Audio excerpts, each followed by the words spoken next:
Google Trends say search results in the US for real estate market crash went up 284% in September. This means people are concerned about the possibility of a housing market crash, and people are waiting to see how the economy reacts to all of these rate hikes. So today we're going to talk about all of that and more in our October 2022 Phoenix Metro Real Estate Market Update. Before we dive into the details of the current housing market, one thing remains true. Arizona continues to be a huge growth market, and people want to live, work, and raise a family here. It's always been that way through good markets and bad.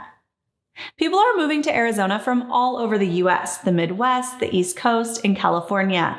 They are seeking sunny skies, a stable economy, and a safe place to raise their families. So if you own a home in Arizona and you're concerned about all of these real estate market headlines and how the market went from red hot to cool, know that Arizona is and will always be a desirable place to live and a great place to own real estate. So what's going on in the housing market today? As of today, interest rates are in the high 6s and low 7s. This has impacted a buyer's ability to afford a home, as the higher rates are bringing mortgage payments hundreds to thousands of dollars higher compared to last year at this time. Inventory has jumped as well. It's up 136% compared to this time last year. This means there are more homes to choose from and less demand. Pending sales are down 61% year over year. If you are a buyer in this market, this means there is more opportunity for you. So here are the pros and cons of buying a home in this current real estate market. The pros.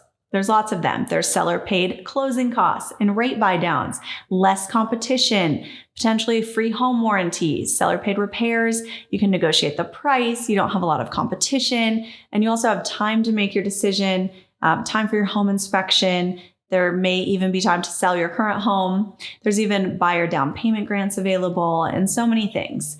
Now, the con is obvious, and it's the higher interest rates. And the Crumford report says the percentage of closings with seller-paid closing costs continue to grow. This means we are seeing sellers pay sometimes thousands of dollars towards an interest rate buy down, and home builders are dropping prices and offering great incentives.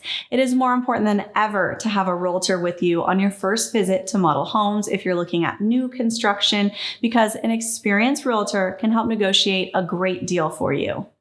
As mortgage rates remain difficult to predict, it's important for buyers to get educated on the lending tools designed to ease the impact of dramatic rate swings. Tools such as a lock and shop option offered by some lenders to allow buyers to lock in an acceptable rate for up to 90 days, and seller-paid permanent and temporary rate buy-down incentives designed to dull the sting of payment increases. It's becoming more and more common with the right negotiations to see sellers pay towards buyers' interest rate buy down. But what's better, a permanent buy down or something called a 2-1 buy down? Well, first, a buy down is a way for a borrower to obtain a lower interest rate by paying discount points at closing. You can choose to have a lower interest rate locked in for 30 days, or a 2-1 buy down, which may help ease into a payment over 24 months. If today's rate, for example, is 7%, using this mortgage product would give you your first year at a rate of 5%, your second year at 6%, and then years 3 through 30, the full rate term. The fourth quarter of the year tends to be the best time for buyers seasonally. There's often a boost in supply around September and October, with sellers eager to close before the end of the year. But once 2023 gets started, contract activity is expected to rise sharply from January through May. The upcoming Super Bowl, the Phoenix Open, and spring training events are expected to generate more open house traffic and exposure for listings. For sellers, the Crumford report says the latest rate spike has unfortunately resulted in another dramatic drop in buyer contract activity, which is down 14% in 2 weeks. Showings are down too. It's not uncommon for sellers to get only 1 to 2 showings a week, and some properties are even seeing 1 to 2 showings per month. So if you're a seller and not seeing a lot of showings, you're not alone. Gone are the days of buyers waiving appraisals and inspections, the Wall Street cash buyers offering more than the asking price, and the days of multiple offers. Over the last 6 months, the housing market has shifted away from an intense seller's market to a delicate balance, the predictability of which relies on the behavior of the interest rates. Until rates move below 5%, demand in the coming months will most likely remain weak, putting more pressure on sellers to reduce their price, offer permanent rate buydowns, and pay for their buyers' closing costs. Many sellers are sitting on significant equity in their homes, and while the cost to sell has increased significantly, the great majority of those who have owned their property for at least 2 years can bear that extra cost without distress and still close with a significant profit. I know it stings a little bit knowing that your home may be worth less today than a few months ago, but buyers are still buying, and well-marketed and well-represented homes will still sell. It may just take longer. We just closed a listing that had 4 offers, and it sold for higher than the recent comps. In this new market, who you work with matters more than ever.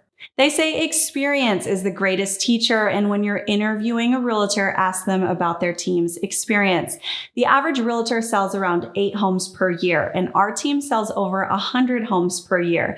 This gives us the experience to be up to date on the latest market trends. We know how to run an accurate analysis and how to negotiate a great deal.